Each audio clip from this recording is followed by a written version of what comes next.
Behind the concrete walls of Cook County Jail exists a power structure most Americans never see, an empire run by gangs enforced by silence and fueled by survival. This isn't fiction. It's documented history, court records, and first-hand accounts. If you want real crime stories that go deeper than headlines, hit subscribe now, because once this door closes, the truth gets darker, colder, and far more dangerous. Cook County Jail is not just a jail, it is a city. A brutal, overcrowded, constantly shifting city made of concrete, steel, and human desperation. Sitting on more than 90 acres on Chicago's west side, it has long been recognized as one of the largest single-site jails in the United States. On any given day, it has housed anywhere from 5,000 to over 10,000 detainees, most of them awaiting trial, not convicted of anything yet. But innocence doesn't protect you here. Survival does. From the outside, Cook County Jail looks like a government facility. On the inside, it operates under an entirely different set of rules enforced not by uniforms but by gangs. These organizations didn't just infiltrate the jail over time. They evolved with it. As Chicago streets became battlegrounds for gang territory, the jail transformed into a mirror of that violence, hierarchy, and control. The first thing every new arrival learns is this: Cook County Jail is divided long before you ever step onto a tier. The divisions aren't written on walls or explained by officers. They are racial, geographic, and gang-based, and everyone knows them.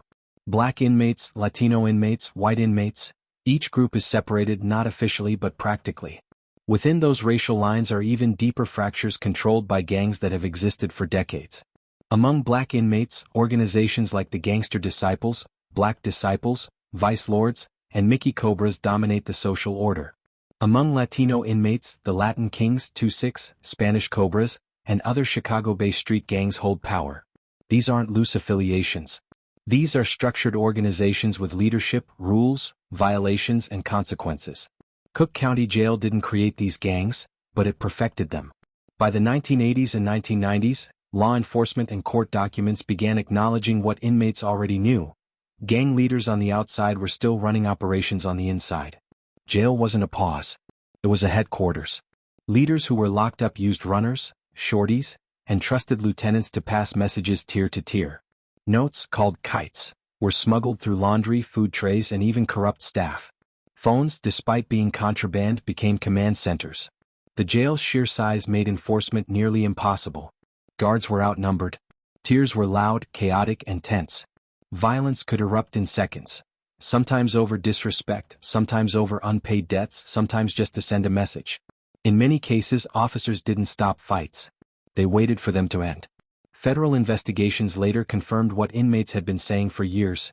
Cook County Jail was dangerously understaffed, poorly supervised, and overwhelmed.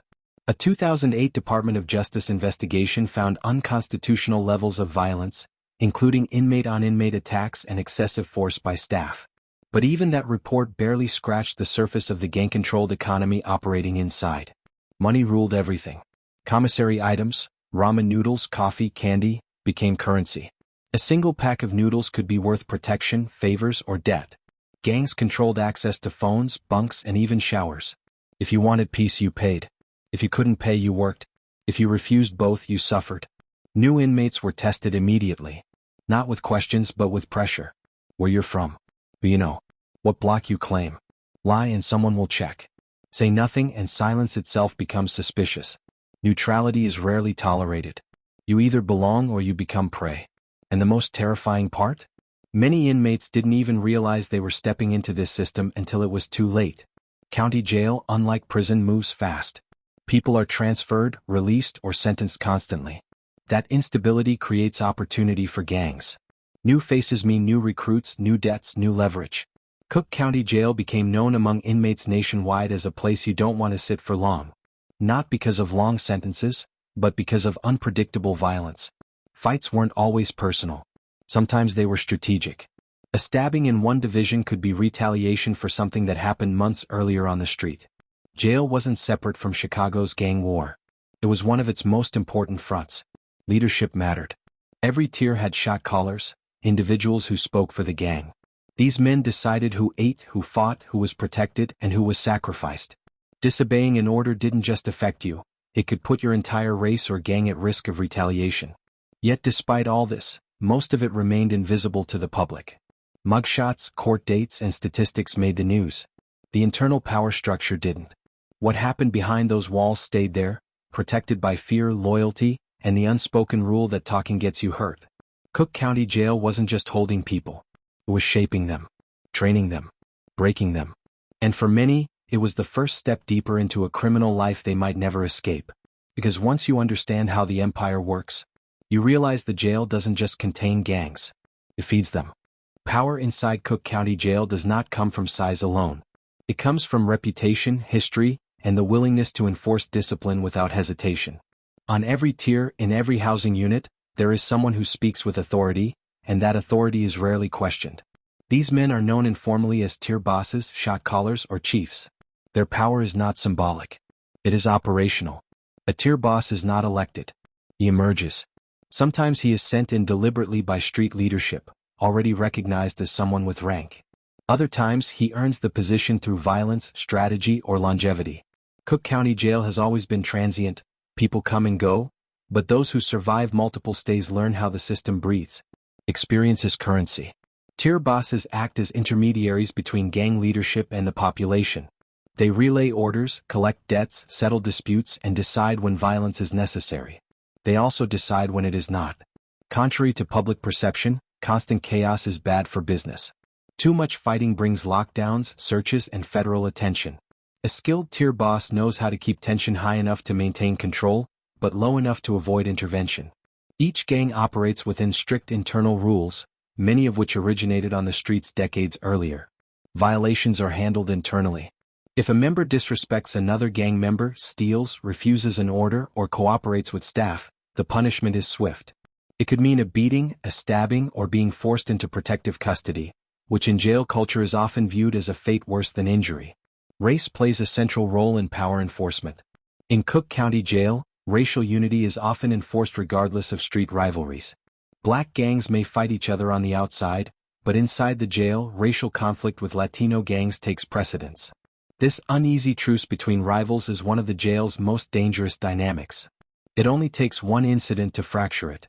Tier bosses enforce politics, a word inmates use to describe the unspoken laws of jail life. Politics determine where you sit, who you talk to, and even how you walk. Sitting at the wrong table or using the wrong phone can be interpreted as a challenge. Challenges must be answered, or authority collapses. One of the most documented realities of Cook County Jail is how quickly power can change hands.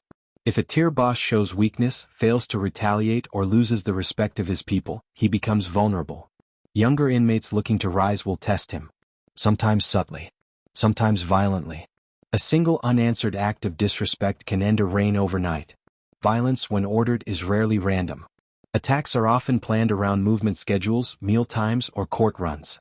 A hit might be assigned to a shorty, a younger inmate with less to lose, sometimes facing shorter sentences. In return, that shorty earns protection, status, or reduced debts. This cycle keeps the hierarchy alive. Contraband control is another pillar of power.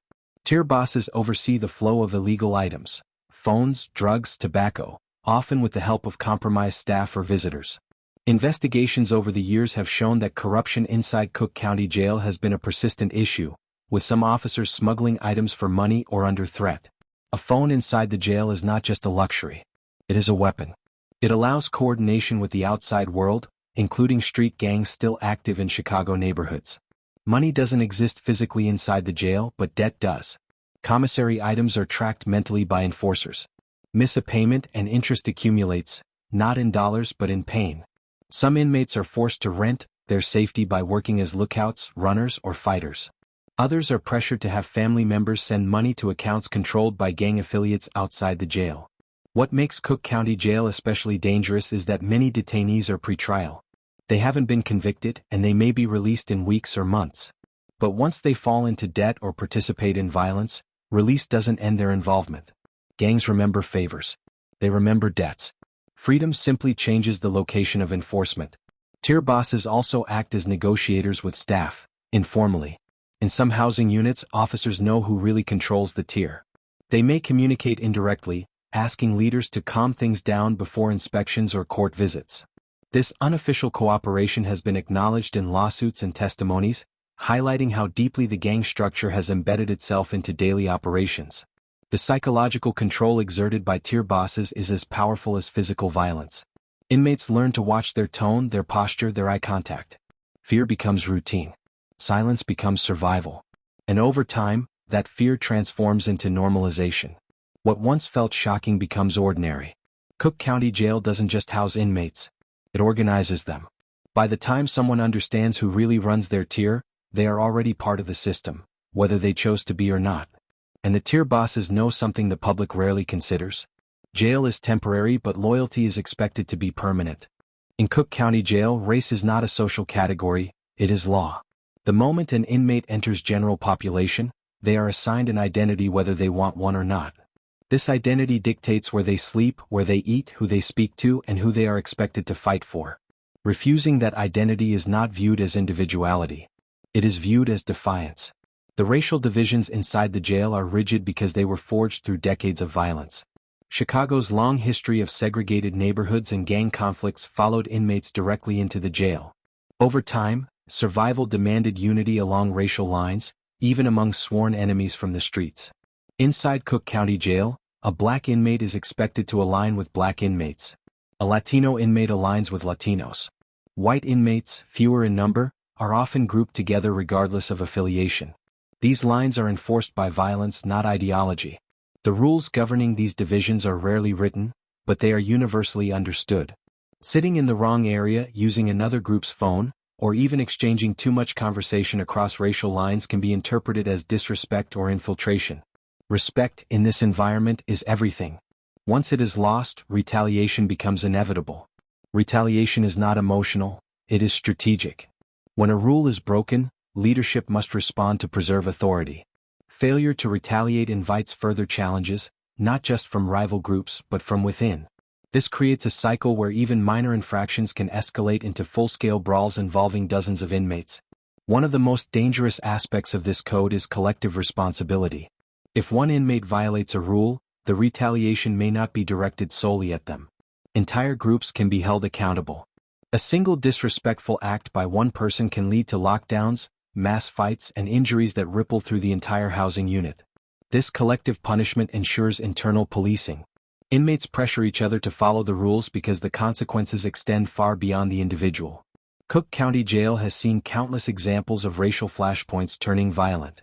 Court records and civil lawsuits detail incidents where a fight between two inmates quickly escalated into racial conflicts involving weapons made from broken fixtures, sharpened plastic, or stolen metal.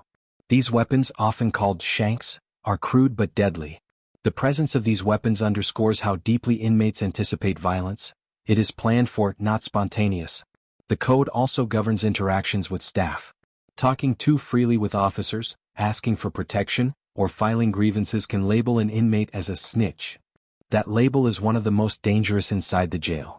Once applied, it spreads quickly, often without evidence. The mere perception of cooperation with authorities can result in beatings or forced isolation. For many inmates, the pressure to conform is overwhelming. Those who enter the jail without gang ties are often targeted for recruitment or exploitation. Gangs look for vulnerability, fear, confusion, isolation. New inmates who don't immediately align may be tested through intimidation or minor assaults. The goal is to force a choice: join, pay, or suffer. Latino gangs in Cook County Jail often operate under a structured nation system, with strict rules governing behavior, language, and discipline. Violations can lead to internal punishments that are just as severe as those imposed by rivals. Black gangs operate under similar hierarchies, though alliances and rivalries can shift depending on external pressures. What remains constant is the expectation of obedience. The racial code also extends to conflict resolution. Disputes between members of the same race are handled internally whenever possible to avoid drawing in other groups. This internal justice system operates parallel to the official one, with outcomes that can include beatings, demotions in rank, or forced participation in violence as a form of repayment. Cook County Jail's architecture itself reinforces these divisions. Long tiers with open day rooms allow constant surveillance, not by staff but by inmates. Everyone is always watching. Mistakes are noticed immediately. Rumors spread faster than official announcements. Information becomes a weapon, and misinformation can be just as deadly. The psychological toll of living under this code is immense. Constant hypervigilance leads to anxiety, insomnia, and paranoia. Many inmates leave the jail more traumatized than when they entered, carrying behaviors and fears back into their communities. This cycle of trauma feeds back into the streets, reinforcing the same gang structures that dominate the jail. What makes this system so powerful is that it does not require constant enforcement. Once internalized, inmates police themselves. The threat of retaliation becomes enough to ensure compliance. The code lives in the mind as much as it does on the tier. Cook County Jail's hidden empire thrives on this code. It is passed down from inmate to inmate, generation to generation, adapting but never disappearing. And as long as the jail remains overcrowded and understaffed, the code will continue to govern life behind those walls. Because in Cook County Jail the rules are simple. Know your place, protect your people, and never forget who's watching. Inside Cook County Jail, contraband is not chaos, it is an economy. A structured, regulated, and fiercely protected economy that fuels power, loyalty, and violence. While the jail officially bans drugs, phones, tobacco, and weapons, these items flow through the facility every single day. Not randomly. Intentionally.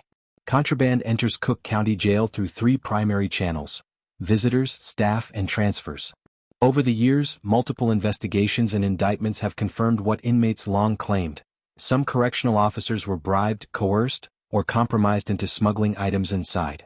Others turned a blind eye in exchange for peace on the tier. In a system stretched thin, corruption didn't need to be widespread to be effective. It only needed to exist in the right places. Cell phones are the most valuable commodity. A single working phone can be worth thousands of dollars on the inside. These devices allow inmates to run businesses, coordinate drug deals, intimidate witnesses, and maintain control over street operations. In Cook County Jail, a phone is not hidden for long. Once it appears, it becomes property of the gang, not the individual who brought it in. Leadership decides who uses it, when, and for what purpose. Phone access is monetized. Inmates pay in commissary items or favors for minutes of use. Some are forced to make calls on behalf of gang leadership, threatening debtors, arranging pickups, or passing coded messages.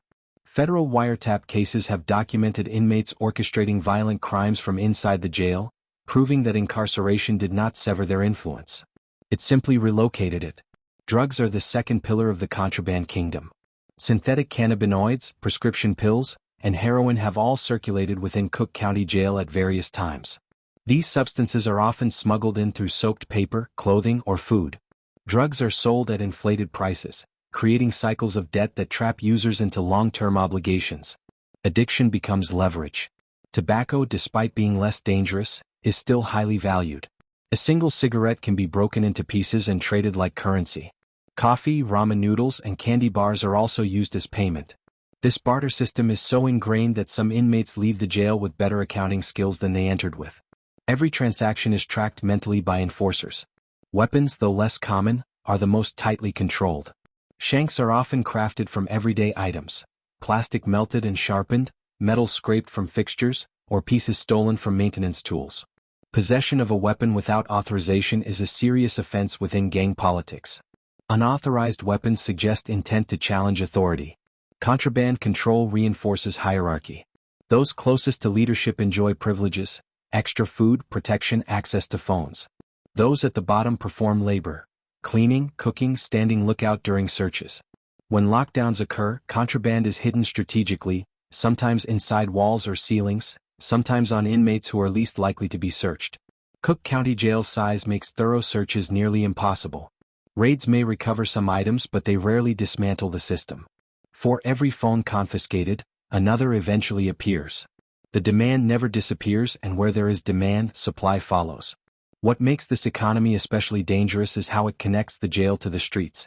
Money generated inside is often funneled to outside accounts controlled by gang associates. Families of inmates are pressured to send funds, sometimes under threat. This extends the jail's influence far beyond its walls, turning incarceration into a revenue stream. The psychological impact of this system is profound. Inmates learn to view relationships transactionally. Trust is rare. Everything has a price. Even protection is temporary. One missed payment can turn allies into enemies overnight. Contraband also fuels violence indirectly. Debts lead to beatings. Disputes over access lead to stabbings. Addiction leads to desperation. Each incident reinforces the need for stronger control, tighter enforcement, and harsher punishment, feeding the very system that created the problem. Cook County Jail officials have attempted reforms over the years, increasing surveillance, limiting movement, and prosecuting corrupt staff. But the underlying conditions, overcrowding, understaffing, and a steady influx of detainees, remain. As long as those conditions persist, the contraband kingdom adapts. Because in Cook County Jail, contraband isn't just about breaking rules. It's about who gets to write them. Most people enter Cook County Jail believing their time will be short. A court date, a bond hearing, maybe a few weeks before release. Very few imagine that their stay, no matter how brief, could permanently alter the direction of their life. But inside this jail, time moves differently. Even a single night can be enough. Recruitment inside Cook County Jail is rarely dramatic. There are no formal ceremonies, no movie-style oaths.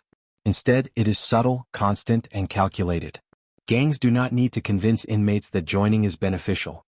The environment does that for them. New arrivals are immediately identified. Inmates watch everything: who looks scared, who looks confused, who has no visitors, who doesn't know the rules. Those without street affiliations are prime targets. Not because gangs want numbers, but because they want leverage. The first contact is often friendly. Advice, protection, a place to sit, someone explaining how things work. This kindness is strategic. It creates obligation. Once an inmate accepts help, the balance shifts. Gratitude becomes debt. And debt always comes due. Sometimes recruitment is framed as survival rather than loyalty. An inmate may be told they don't need to be anything, just roll with a group for protection. But rolling comes with expectations.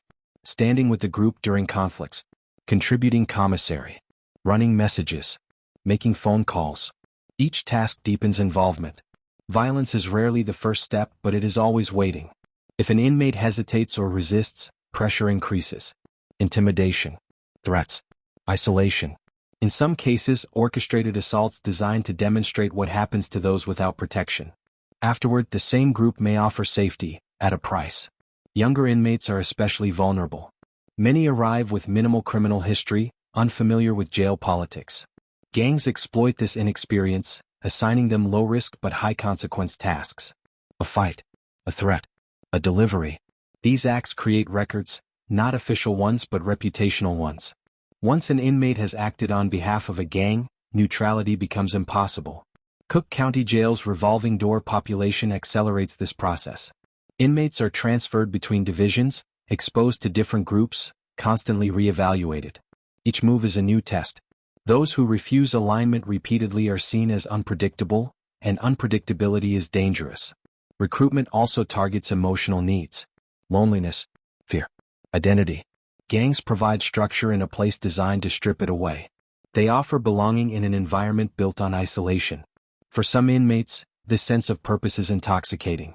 It replaces chaos with order, even if that order is violent.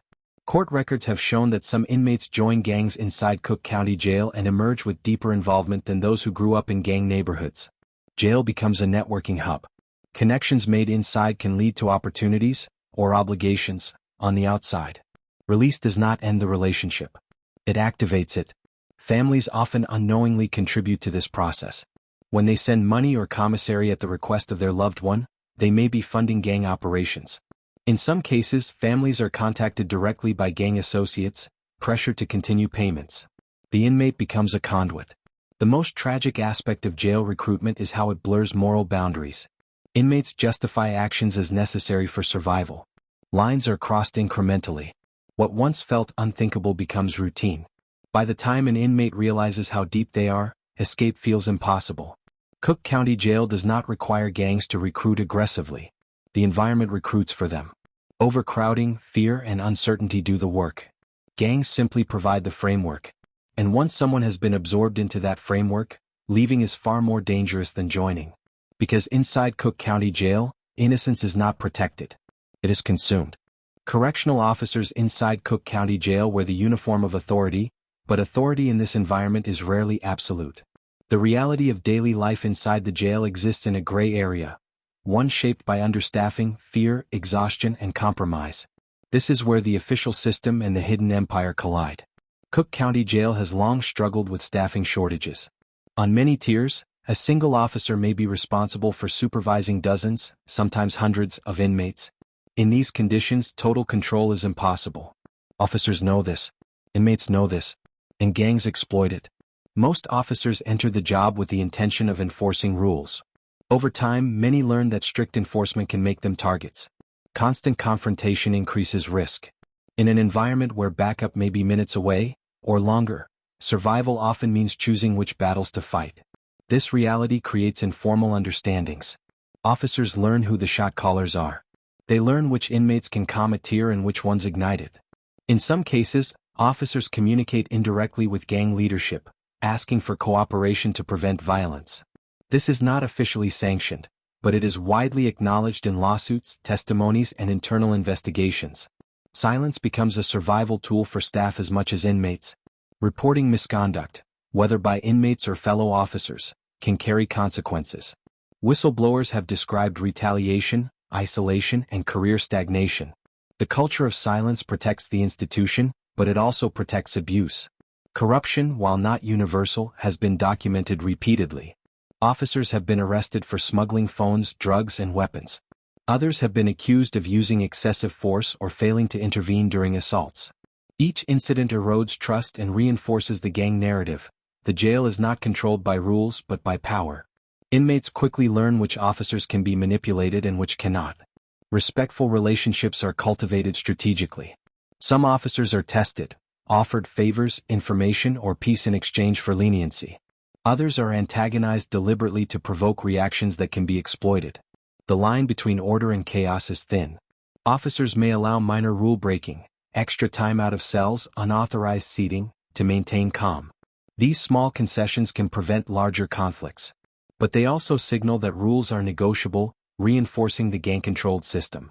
One of the most controversial aspects of Cook County Jail's history is the use of force. Federal investigations have documented patterns of excessive force, including beatings and punitive lockdowns. In some cases, officers justified violence as necessary to maintain order in an uncontrollable environment. In others, force was used as punishment or retaliation. For inmates, the perception of injustice fuels gang loyalty. When official authority appears arbitrary or abusive, gang authority feels predictable by comparison. This psychological shift strengthens the hidden empire. Mental health crises further complicate the picture. Cook County Jail has been one of the largest mental health providers in the country by default. Inmates experiencing psychosis, depression, or withdrawal are often housed alongside gang members, creating volatile situations. Officers are expected to manage these crises without adequate resources, increasing stress and burnout. The gray area of control benefits no one in the long term.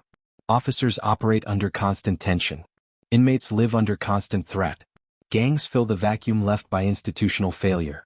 Yet despite these conditions, many officers continue to do their jobs with professionalism and restraint. They navigate an impossible system, balancing safety, humanity, and policy. Their presence prevents total collapse, but it does not dismantle the empire. Cook County Jail exists in a state of uneasy equilibrium. Authority is shared, negotiated, and contested daily. The uniform represents power, but power is enforced elsewhere. And in that silence, in that gray space between rule and reality, the hidden empire thrives. In Cook County Jail, violence is not always emotional. It is transactional. It is a form of communication, a method of enforcement, and in many cases, a currency more valuable than money. When other systems fail, when debts pile up, respect erodes, or authority is challenged, violence becomes the final and most effective language.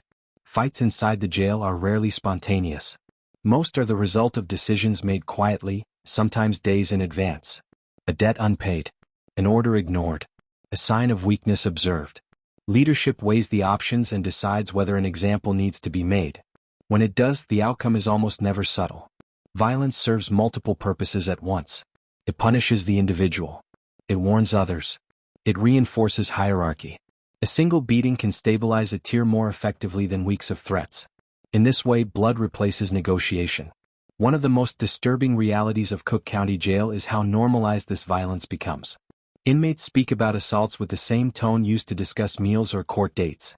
Injuries are assessed pragmatically: how bad, how long, whether medical attention is needed. Emotion is a liability. Stabbings, while less common than beatings, are used strategically. A weapon escalates the message. It signals that leadership is serious, that the offense crossed a line. Victims of stabbings often survive, but the psychological impact lasts far longer than the physical wounds. Survival itself becomes a warning. Violence is also used as a form of payment. Inmates in debt may be ordered to fight or assault others to settle what they owe. This turns human bodies into currency. The debt is erased, but the trauma compounds. Those who carry out violence gain status, but they also accumulate enemies.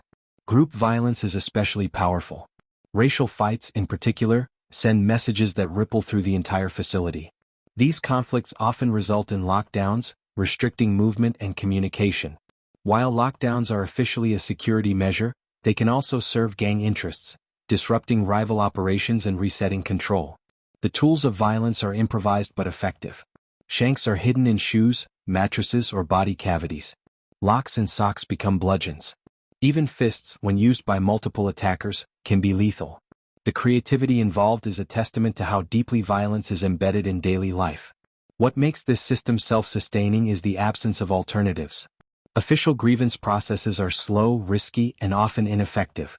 Asking staff for help can label an inmate as weak or disloyal. In this vacuum, violence becomes the fastest and most reliable solution. The cost of this system is staggering. Medical units inside Cook County Jail treat thousands of injuries annually. Many go unreported. Some victims refuse care to avoid questions. Others exaggerate injuries to be moved to safer housing. Every injury tells a story, most of which are never heard.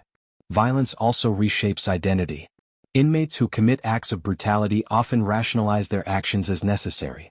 Over time, this rationalization hardens into belief. The line between survival and cruelty blurs. Empathy erodes. For some, violence becomes addictive, not in the chemical sense but in the sense of control. Inflicting pain provides power in a place where power is scarce. That feeling is difficult to relinquish even after release. Cook County Jail does not create violent people out of nothing. But it amplifies tendencies, rewards brutality, and punishes restraint. It turns conflict into currency and blood into balance sheets. And in this economy, the most dangerous thing you can possess is not a weapon or a debt. It is the appearance of weakness.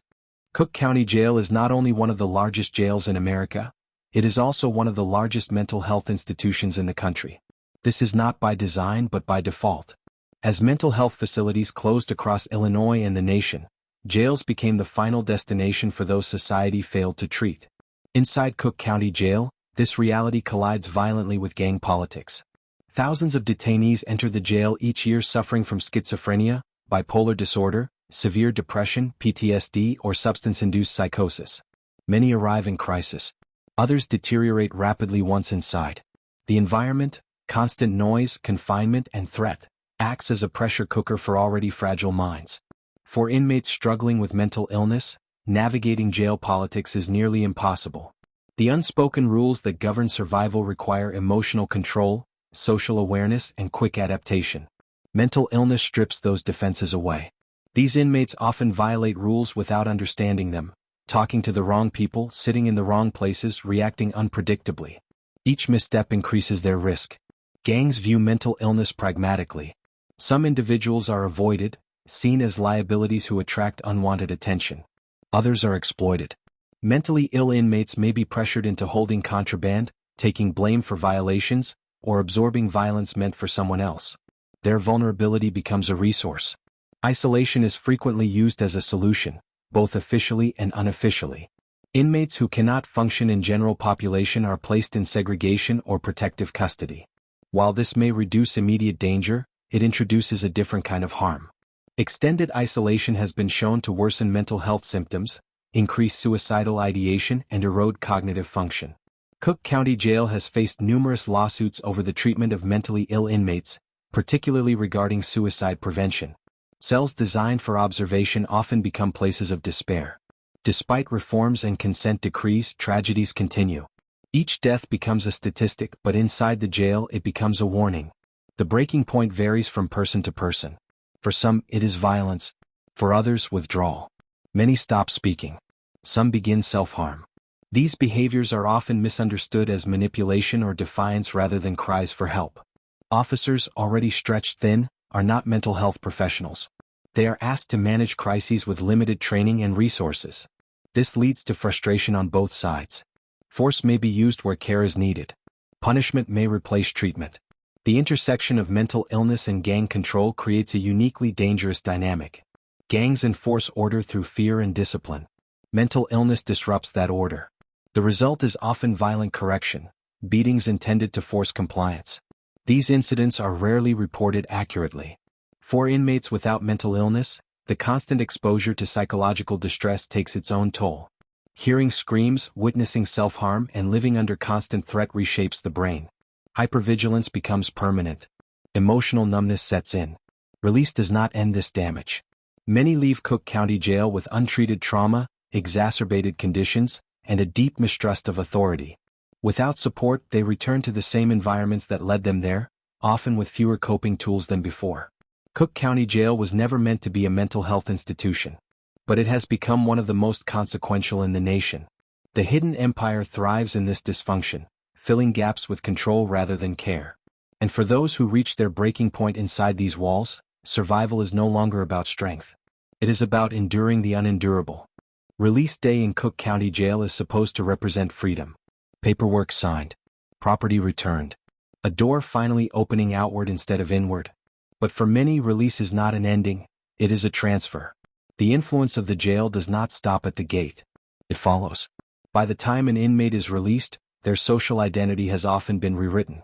Alliances formed inside do not dissolve simply because the walls disappear. Gangs keep records, mental or otherwise, of who owes, who proved loyal, and who failed. Those expectations cross the threshold into the outside world. Some inmates are released with standing debts. Commissary loans, phone usage, protection fees. These debts are not forgotten. Street-level gang members are informed. Family members may receive visits or calls. The message is clear. What started inside must be finished outside. Others are released with obligations rather than debts. They may be expected to provide transportation, store contraband, or participate in activities they avoided while incarcerated. Refusal is interpreted as betrayal. And betrayal in gang culture has consequences. The psychological imprint of Cook County Jail lingers. Many released individuals struggle to adjust to unstructured life. The constant vigilance required inside does not switch off. Crowds feel threatening. Authority feels suspect. Simple interactions are filtered through a lens of risk and dominance. Employment becomes difficult. Criminal records limit options. Trauma affects performance. Some return to the very networks that sustain them inside, not out of loyalty but familiarity. The hidden empire extends into neighborhoods, using former inmates as nodes in a larger system. For those who try to remain neutral inside, release can be especially dangerous. Without strong affiliations, they may be targeted as liabilities or pressured to choose sides. Jail politics resurface in unexpected ways. At gas stations, family gatherings, even courtrooms. Families often underestimate the impact of incarceration. Loved ones expect gratitude and relief. Instead, they encounter distance, irritability, or secrecy. The unspoken rules learned inside don't translate well to home life. Conflict arises. Support erodes. Some individuals do manage to break free. They move away, cut ties, seek counseling. But even then, the memories persist. Sounds, smells, faces. Cook County Jail becomes a reference point, a before and after dividing line. The system benefits from this continuity. Gangs rely on the constant flow of people in and out to maintain influence. Jail becomes a recruitment hub, a training ground, and a networking center. Release day is simply the next phase of operation. Cook County Jail's hidden empire is not confined by geography. It exists wherever its former inmates go. The walls are physical, but the control is psychological. Freedom, in this context, is conditional. And for many, the most dangerous part of incarceration begins only after they leave. The hidden empire inside Cook County Jail does not exist by accident. It is the product of structural failure, political neglect, and a justice system that treats incarceration as containment rather than transformation. To understand why the empire endures, you have to look beyond the gangs and into the machinery that surrounds them. Cook County Jail was built to hold people temporarily. It was never designed to function as a long-term holding facility for thousands of detainees awaiting trial. Yet for decades, overcrowding has been the norm. Court delays, cash bail, and slow case processing have kept people locked up for months or even years without convictions. This extended confinement creates the perfect conditions for gang control. When people are held indefinitely, they seek stability wherever they can find it. Gangs provide that stability, however brutal it may be. They offer rules in a place where official systems move slowly and unpredictably. In that vacuum, informal governance becomes inevitable. Funding decisions also play a role. Resources are often allocated towards security infrastructure rather than rehabilitation. Cameras, fences, and tactical units do little to address the root causes of violence. Meanwhile, mental health services, educational programs, and reentry planning remain underfunded or inconsistently applied. Staffing shortages amplify the problem. Overworked officers are forced to prioritize immediate safety over long-term reform. Burnout becomes policy. Turnover erodes institutional knowledge. New officers enter an environment already shaped by gang dynamics, learning quickly which rules matter and which ones do not. Political accountability is diffused. The jail is managed by the sheriff's office, funded by county budgets, influenced by state laws, and scrutinized by federal courts. When problems arise, responsibility is spread thin. Reform efforts stall in committees and courtrooms. Consent decrees and federal oversight have brought some improvements: better training, reduced use of force, increased mental health staffing. But these changes address symptoms, not structure. As long as the jail remains overcrowded and under-resourced, the hidden empire adapts. The public plays a role too. Jails are out of sight and out of mind.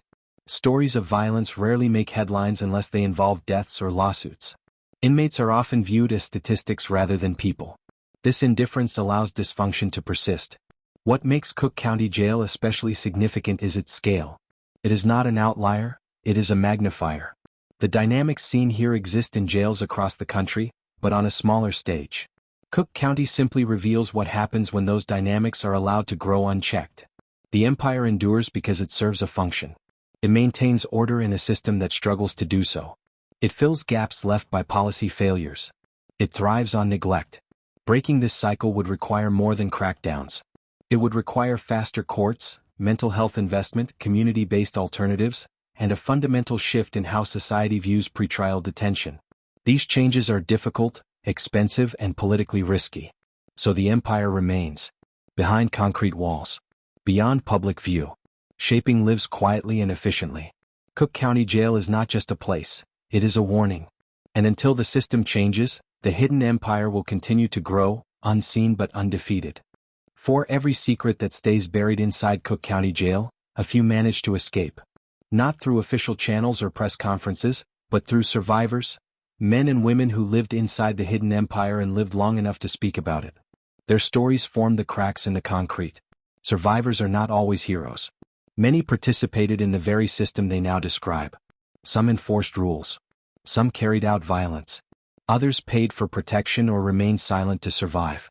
What unites them is the understanding that silence, once necessary, becomes a burden after release. Former inmates have described Cook County Jail as more dangerous than many state prisons. The instability of county time, the constant influx of new detainees, the lack of long-term programming, the absence of predictability, creates an environment where control must be asserted daily. In prison, routine stabilizes power.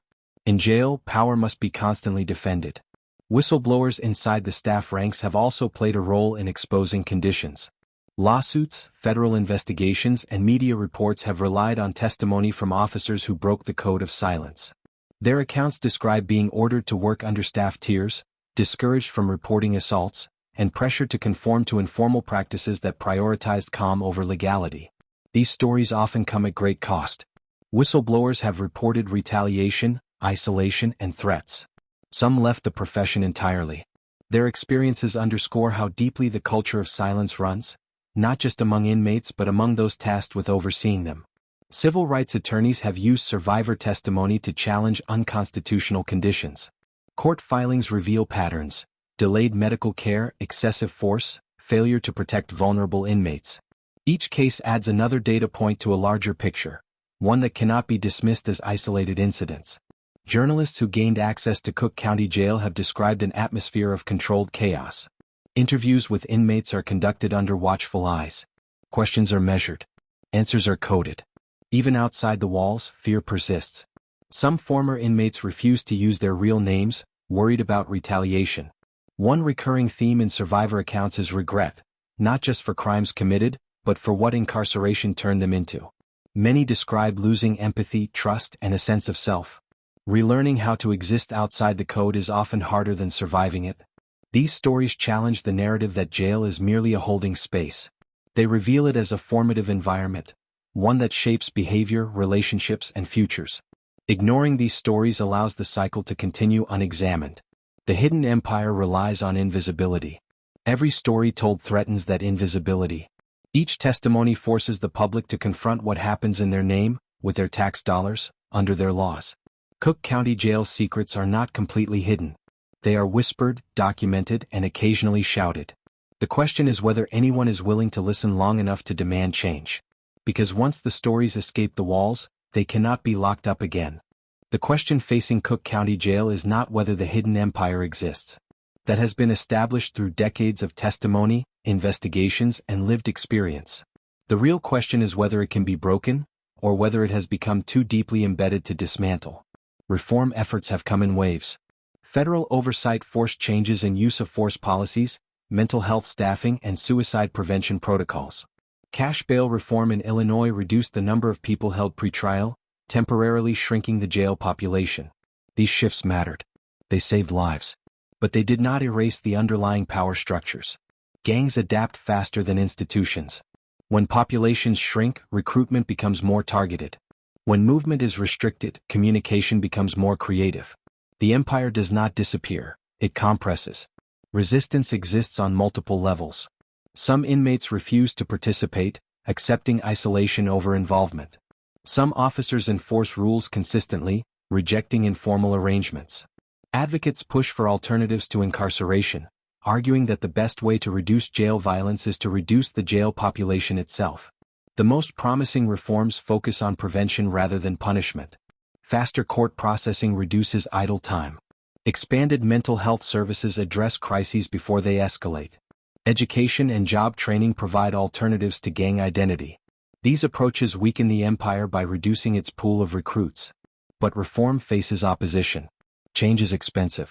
It requires political will and public attention, both of which are often short-lived. Fear-based narratives about crime complicate efforts to reduce incarceration. The jail remains a convenient solution to complex social problems.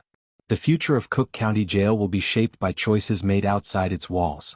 Policies on housing, healthcare, education, and policing all influence who enters the jail and for how long. The empire thrives on neglect, not inevitability.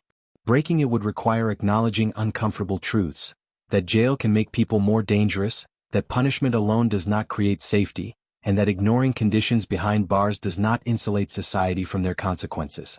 Cook County Jail is a mirror. It reflects the failures and priorities of the system that built it.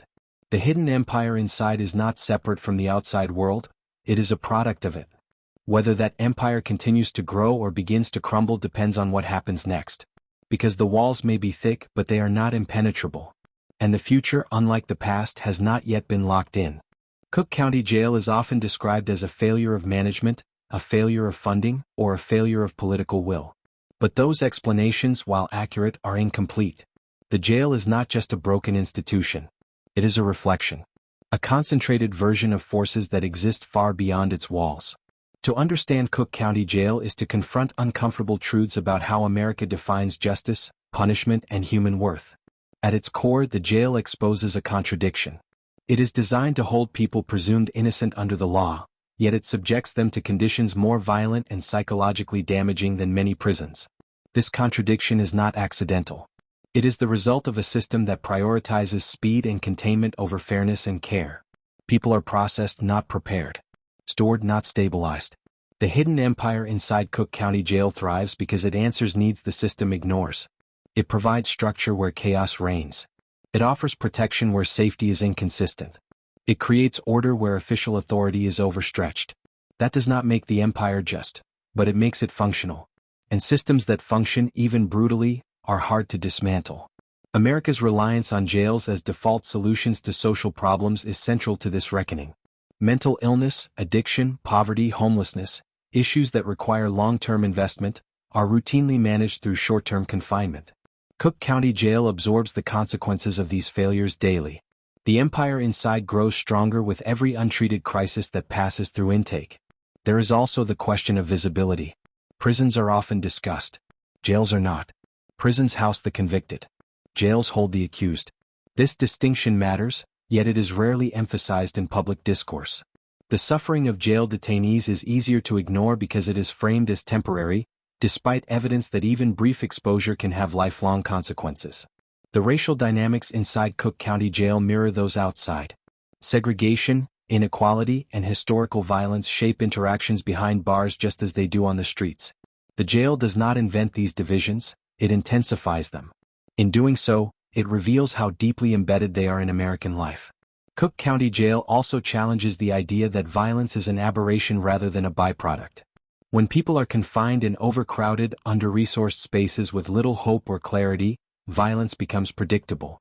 The hidden empire does not arise in spite of these conditions, it arises because of them. This reckoning forces a difficult question. What is the purpose of jail? Is it deterrence? Incapacitation? Rehabilitation? Or simply removal? Cook County Jail operates as if the answer is removal, out of sight, out of mind. The empire fills the void left by that absence of purpose. There are no simple villains in this story. Not every officer is corrupt. Not every inmate is violent. Not every administrator is indifferent. But systems are not judged by intentions. They are judged by outcomes. And the outcome here is a cycle that feeds on itself, producing trauma, loyalty to violence, and communities destabilized long after release. What Cook County Jail ultimately teaches is that hidden systems do not stay hidden forever. The consequences spill outward, into neighborhoods, families, and future generations. The jail is not a closed loop. It is a conduit. The final reckoning is not about blame alone. It is about responsibility. Responsibility to acknowledge what has been built. Responsibility to listen to those who survived it. Responsibility to decide whether this is acceptable, or whether it is simply familiar. Cook County Jail stands as a warning written in concrete and steel. It asks a question that cannot be answered by walls or watchtowers. If this is how America treats people before they are convicted, what does that say about justice itself? Even after the final count is called and the lights dim inside Cook County Jail, the empire does not sleep. It waits. It watches. It adapts. The most dangerous misconception about the jail's hidden power structure is that it dissolves when attention fades. In reality, invisibility is its greatest advantage. For decades, Cook County Jail has existed in cycles of exposure and forgetting. A federal investigation sparks outrage. A lawsuit forces reform. A tragedy makes headlines. Then time passes. Public focus shifts. Funding dries up. And in that silence, the old systems reassert themselves, sometimes quietly, sometimes violently. The empire survives because it is decentralized. There is no single leader to remove, no office to raid, no document that reveals everything. Power is distributed across tiers, divisions, and relationships. If one node collapses, another absorbs its influence. This redundancy makes the system resilient. Technology has only strengthened this resilience. Despite crackdowns, communication channels evolve. Coded language replaces direct orders. New inmates carry information between divisions. Released individuals relay updates from the outside. The jail remains plugged into the street and the street remains plugged into the jail. What makes this persistence especially troubling is how normalized it has become. For many who work or pass through Cook County Jail, gang control is viewed as an unfortunate but unavoidable reality. This resignation is not indifference, it is exhaustion. Fighting a system that regenerates itself feels futile. The unseen watchers are not just gang members. They include former inmates, families, and communities shaped by incarceration. They carry the rules, fears, and habits learned inside into the outside world. In this way, the empire reproduces itself culturally, not just physically. Children grow up hearing stories. Neighborhoods absorb returning residents altered by confinement. Local economies feel the impact of disrupted lives. The jail's influence spreads quietly without uniforms or walls. Attempts to sever these connections often focus on enforcement rather than healing. More surveillance. More restrictions. More punishment. These measures may suppress symptoms, but they do not address the underlying trauma or social dislocation that fuels the system. The empire has not let go because the conditions that created it remain. As long as people are warehoused rather than supported, as long as mental illness is criminalized, as long as poverty is policed instead of alleviated, the jail will continue to function as a breeding ground for alternative power structures. Cook County Jail is often described as a local problem. It is not. It is a case study. A concentrated example of what happens when systems prioritize control over care and efficiency over humanity. The unseen watchers understand this. They know that attention is temporary but need is constant. They wait out reforms. They outlast administrations. They adapt to new rules. The question is not whether the empire is watching. It is whether anyone is watching the empire closely enough to stop it. The most dangerous myth about Cook County Jail is that it is separate from the streets of Chicago. That once someone is locked inside, the damage is contained. In reality, the jail and the streets have merged into a single ecosystem, one feeding the other in a continuous loop of influence, instruction, and enforcement. There are doors and fences, but there is no distance. For decades, Chicago's gang structure has treated Cook County Jail as an extension of street territory. Arrest does not remove someone from the organization. It relocates them. Leadership understands this, and operations are designed accordingly. Orders that begin on the street are carried out inside. Decisions made inside shape what happens outside. The boundary is theoretical, not practical. This connection is maintained through people. Inmates are constantly cycling in and out, bonded out, released, transferred, rearrested. Each movement carries information. Who's up? Who's fallen? Who owes? Who's unreliable? Jail time becomes a briefing, not a break. Phones accelerate this process, but they are not required for it. Before contraband technology became widespread, messages still traveled. Through attorneys who were manipulated. Through visitors who were pressured. Through released inmates who were expected to report immediately. The jail has always spoken to the street. Street gangs in turn shape jail dynamics. A major shooting on the outside can trigger violence inside within hours. A leadership change on the street can shift alliances on the tier. Retaliation does not wait for release. It is executed wherever access is available. This fusion creates a unique form of control. An inmate is never truly isolated. Their actions inside affect their safety outside. Their behavior outside can endanger them if they return. This mutual surveillance reinforces obedience more effectively than walls ever could. Cook County Jail has been described by former gang members as a finishing school. Not because it creates criminals, but because it refines them. Young, disorganized street-level participants are exposed to older, more disciplined figures. They learn structure, history, and strategy. They leave more connected, and more dangerous, than when they entered. This is not speculation. Law enforcement intelligence units have documented how jailhouse relationships translate into coordinated street activity. Federal cases have shown gangs using incarcerated members to authorize violence, settle disputes, and manage money. The jail becomes a command node. Communities feel the impact in subtle ways. Conflicts that once might have ended now escalate. Feuds last longer. Violence becomes more organized. The jail's influence sharpens the edge of street conflict rather than dulling it. Families are caught in the middle. Loved ones are asked to relay messages, move money, or provide transportation, often without understanding the full context. Refusal can put the incarcerated person at risk. Compliance can draw families into criminal exposure. The jail's reach extends into living rooms and bank accounts. Even those who try to disengage find the connection difficult to sever. Former inmates report being approached months or years after release to resolve issues that began inside. Jail time becomes a permanent reference point, a mark that never fully fades. What makes this system so enduring is that it solves a problem for gangs. The jail concentrates people. It enforces idleness. It creates dependency. These conditions make coordination easier, not harder. The very act of confinement strengthens the network it is meant to disrupt. Cook County Jail and the streets are not two arenas of conflict. They are one continuous battlefield, operating on different terrain. Decisions ripple back and forth, uninterrupted by incarceration. There are no doors strong enough to separate them. No distance wide enough to dilute their influence. And until that connection is acknowledged, not denied, the cycle will continue perfectly intact. Not everyone who enters Cook County Jail leaves alive. Some die violently. Some die quietly. Some die in ways that raise more questions than answers. These deaths are the darkest evidence of what happens when a hidden empire operates in the shadows of a failing system. Over the years, Cook County Jail has recorded numerous in-custody deaths: suicides, homicides, overdoses, and medical emergencies. Each death is followed by statements, investigations, and assurances. But patterns emerge. Delays in medical response. Missed warning signs. Inadequate supervision. Silence. Suicides have been a particularly devastating issue. Many detainees enter the jail in acute crisis, arrested suddenly, separated from family, facing uncertain futures. Despite suicide prevention protocols, Individuals have taken their lives in observation cells, sometimes within days of intake. Federal oversight has repeatedly criticized the jail's monitoring practices, noting lapses that cost lives. Violent deaths are rarer but more alarming. When an inmate is killed by another inmate, questions arise about supervision, classification, and warning signs. In some cases, victims had reported threats. In others, they were placed in housing units that did not account for their vulnerabilities. Each case exposes cracks in the system.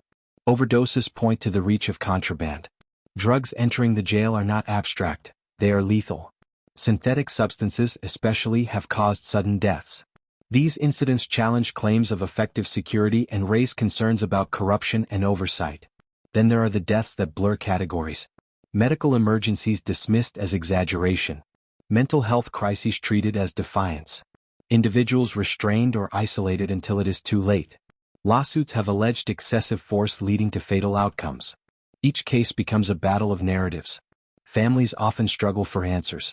Information is limited. Timelines are unclear. Accountability is slow. For them, the hidden empire is not an abstraction. It is the context in which their loved one died. Cover-ups, whether intentional or systemic, deepen mistrust. Missing footage. Incomplete reports. Conflicting statements. Even when wrongdoing is not proven, the absence of transparency fuels suspicion. The cost of silence is measured in lives. Every unreported assault, every ignored threat, every unaddressed mental health crisis contributes to a culture where death becomes possible, even predictable. Cook County Jail has taken steps to reduce in-custody deaths, implementing reforms under federal pressure. Some progress has been made. But each new incident reopens old wounds and raises the same question. How many warnings were missed? The hidden empire thrives when attention is diverted. Death forces attention, if only briefly. But without sustained accountability, the cycle resumes. For the ones who didn't survive, there are no chapters left. Only questions. And for those still inside, these deaths are not statistics. They are reminders. That silence has a price. And sometimes that price is final. Cook County Jail is more than a facility. It is a warning written in concrete, steel, and human lives. What happens inside those walls doesn't stay there. It spills into streets, families, and generations. The hidden empire thrives on silence, distance, and the belief that this doesn't affect me. But it does. Every policy choice, every ignored report, every story left untold strengthens the system you just heard about. This documentary wasn't made to shock you. It was made to show you what thrives when no one is watching. If this story changed the way you see jails, crime, or justice in America, subscribe now. This channel exposes what's hidden, documents what's real, and tells the stories most people are never meant to hear. Leave a comment. Share this video. Keep the conversation alive. Because the moment we stop watching, the empire wins.